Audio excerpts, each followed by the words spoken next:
দই বসাতে দই লাগে। এটা আমরা সবাই মোটামুটি জানি। কিন্তু আপনার মনেও কি প্রশ্ন জাগে যে ১ম দই বসাতে দই কোথায় পেয়েছিল? আজকের ভিডিওতে আমরা এই বিষয়টি খুব সহজে জানব। তো চলুন শুরু করা যাক। ১ম এ বুঝে নেই দই কি? দই হলো এক ধরনের দুগ্ধজাত খাবার যা দুধকে ফার্মেন্ট করে বানানো হয়। ফার্মেন্ট মানে হলো এক ধরনের রাসায়নিক প্রক্রিয়া যেখানে দুধের মধ্যে থাকা ল্যাকটোজ বা চিনি ল্যাকটিক অ্যাসিডে পরিণত হয়। ফলে তৈরি হয় মজার টক মিষ্টি দই। এখন আসি কিভাবে দই বসানো হয় বা দই বসানোর প্রক্রিয়াটি কি। দই বসানোর মূল রহস্য লুকিয়ে আছে ব্যাকটেরিয়ার মধ্যে। দই বসানোর জন্য দই লাগার কারণ হলো দইয়ে উপস্থিত ব্যাকটেরিয়া। এই ব্যাকটেরিয়া দুধের ল্যাকটোজকে তথা দুধের চিনিকে ল্যাকটিক অ্যাসিডে পরিণত করে, যা দুধকে জমাট বাঁধিয়ে দইয়ে রূপান্তরিত করে। যখন দুধ গরম করে ঠান্ডা করা হয় এবং এর মধ্যে ১ চামচ দই মিশিয়ে রাখা হয়, তখন সে দইয়ের মধ্যে থাকা ব্যাকটেরিয়া সক্রিয় হয়ে নতুন দুধেও বৃদ্ধি পায় এবং পুরো দুধকে দইয়ে পরিণত করে। এটি দই বসানোর প্রক্রিয়া।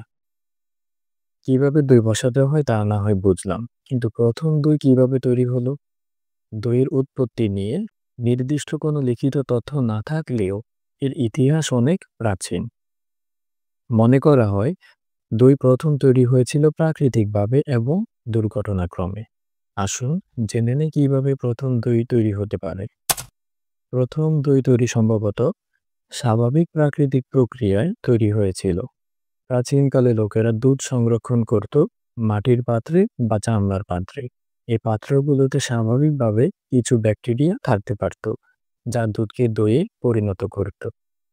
বর্তমানে দই তৈরিতে নির্দিষ্ট ধরনের ব্যাকটেরিয়া বা স্ট্রেন ব্যবহার করা হয়, যা দইয়ের গুণগত মান এবং স্বাদ ঠিক রাখতে সাহায্য করে। এই ব্যাকটেরিয়াগুলো দুধের সঙ্গে মিশে দই তৈরি করে। সর্বশেষ দই বসানোর ৩টি ধাপ মনে রাখুন। প্রথমে দুধ হালকা গরম করুন, তারপর ঠান্ডা হলে একটু দই মিশিয়ে ভালোভাবে নাড়ুন। শেষে মিশ্রণটিকে ঢেকে রেখে দিন ৬ থেকে ৮ ঘন্টা। ব্যাস, তৈরি হয়ে যাবে পারফেক্ট ঘন দই। ভিডিওটি ভালো লাগলে লাইক দিন, বন্ধুদের সঙ্গে শেয়ার করুন আর অবশ্যই সাবস্ক্রাইব করতে ভুলবেন না। আবার দেখা হবে নতুন কোনো ভিডিওতে। ততক্ষণ পর্যন্ত ভালো থাকুন, সুস্থ থাকুন। আল্লাহ হাফেজ।